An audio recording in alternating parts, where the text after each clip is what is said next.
এজন্য বিশ্বনবী সালাম ফিরানোর পরে 3 বার পড়তেন আস্তাগফিরুল্লাহ আস্তাগফিরুল্লাহ আস্তাগফিরুল্লাহ। এরপরে বিশ্বনবী পড়তেন আল্লাহুম্মা আনতাস সালাম ওয়া মিনকাস সালাম তাবারাকতা রাব্বানা ইয়া যাল জালালি ওয়াল ইকরাম।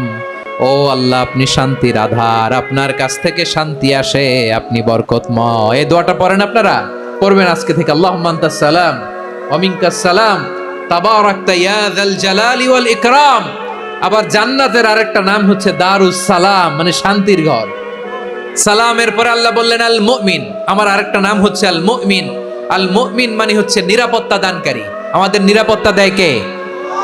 অনেক সময় এরকম হয় না যে অনেক সিকিউরিটি দিয়ে রাখছে, কিন্তু স্নাইপার দিয়ে এমন ভাবে গুলি করছে একেবারে বড় সাহেবের মাথায় যে গুলি লাগছে, আছে না নাই?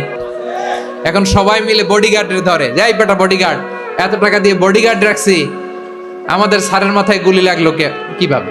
তো বডিগার্ড বলে, আপনার স্যারের বডি তো আছে, এই যে বডি নিয়ে যান। আমি তো রুহু গার্ড না। রুহু গার্ড হচ্ছে একজন, চিল্লায় বলেন তিনি কে? আমার ভাইরা, দুনিয়াতে টাকা হলে বডিগার্ড মিলে, কিন্তু রুহু গার্ড মিলে?